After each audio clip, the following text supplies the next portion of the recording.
안녕하세요. 오늘은 보내주신 한우리교회 담임 목사님 설교문을 좀 살펴보려고 합니다. 성도분들과 나눌 핵심 메시지를 명확하게 정리해보는 그런 시간을 갖겠습니다. 네, 좋습니다. 설교의 핵심 내용과 또 그 의미를 좀 깊이 있게 파헤쳐보죠. 설교가 그 천안함 침몰 사건 생존자 이야기로 시작하더라고요. 그 칠흑 같은 어둠 속에서 빛을 봤을 때 안도감, 이런 것처럼 예수님 부활이 절망 속 희망이 된다, 이런 비유로 시작하는데요. 네, 그 비유가 상당히 인상 깊었어요. 그렇죠. 오늘 설교 주제가 부활, 믿음으로의 초대인데 고린도전서 15장 12절에서 19절 말씀이죠. 바로 한번 들어가 볼까요? 네. 설교에서 가장 먼저 딱 짚고 넘어가는 게 예수님 부활이 그냥 믿음의 영역, 이게 아니라 역사적 사실이다, 이 주장이거든요. 이게 왜 기독교 신앙의 어떤 핵심 기초라고 보는 걸까요? 네, 그 설교의 논지는 아주 명확합니다. 만약 부활이 없다면 기독교 신앙 자체가 속임수일 수 있고 우리 믿음은 헛되고 또 우리는 여전히 죄 가운데 있을 거다. 이런 거죠. 고린도전서 말씀 그대로 인용한 거고요. 그러니까 부활이 없으면 다 소용없다는 거네요. 그렇죠. 영적인 개념 이전에 실제 역사 속에서 일어난 사건으로 딱 규정하는 거예요. 요즘 기독교 견징에서도 이런 객관적 사실을 강조하는 흐름이 좀 있죠. 그 역사적 사실이라는 주장을 뒷받침하려고 여러 근거를 들던데 역시 목격자 증언이 중요하겠죠? 맞습니다.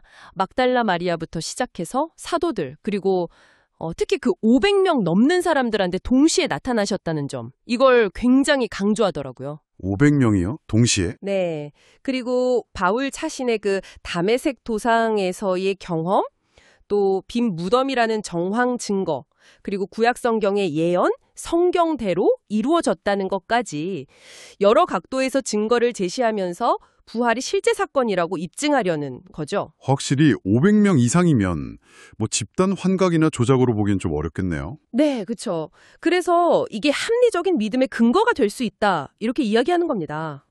그 롯데월드 타워 비유도 나왔잖아요.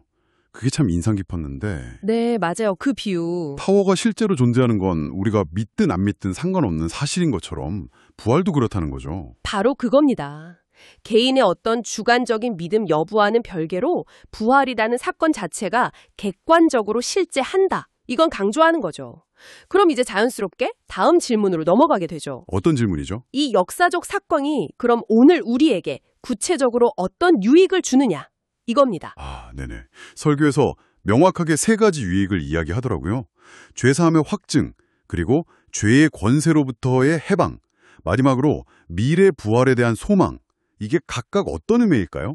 좀 더 풀어주시죠. 첫 번째, 그 죄사함의 확증은 예수님의 죽음이 우리 죄값을 다 치렀다는 것을 하나님께서 공식적으로 인정해 주신 영수증 같다는 거예요. 영수증이요? 확실한 증거다, 이런? 네, 그냥 우리가 바라는 기대가 아니라 딱 보증된 사실로 받아들일 수 있게 된다는 거죠. 두 번째는 죄의 권세로부터 해방된다는 건데 이게 단순히 죄책감에서 벗어나는 수준이 아니라 아예 그 죄가 우리 삶을 지배하는 힘에서 벗어나서 하나님 뜻대로 살 수 있는 새로운 능력을 얻게 된다는 뜻이에요. 삭개오 이야기가 예시로 나왔던 것 같아요. 예시죠. 그리고 마지막으로는 예수님의 부활이 장차 우리 신자들도 예수님처럼 영광스러운 몸으로 부활할 거라는 그 고린도전서 15장 말씀처럼요, 확실한 소망의 근거가 된다는 겁니다. 그렇군요. 그러니까 과거의 그 역사적 사건이 현재 우리의 삶, 그리고 영원한 미래와 직접적으로 연결된다는 설명인 거죠. 의미가 깊네요. 그래서 이런 부활신앙을 가지고 세상의 어떤 비웃음이나 의심, 이런 거에도 좀 담대하게 살아가라, 이런 권면으로 이어지는 거죠? 사도 바울처럼 확신을 가지라는 그런 메시지 같았어요? 네, 맞아요. 바울이 정말 부활하신 예수를 만난 경험을 확신에 차서 증언했잖아요. 그것처럼 우리 신자들도 이 진리를 좀 담대하게 선포해야 한다, 이런 도전인 거죠. 네네. 그리고 설교에서는 또 믿지 못하는 이유가 증거가 부족해서라기보다는 마음이 완고해서 굳어서 그런 걸 수 있다, 이런 지적도 하고요. 그 부자와 나사로 비유를 들면서요. 마음의 문제일 수 있다. 그렇죠.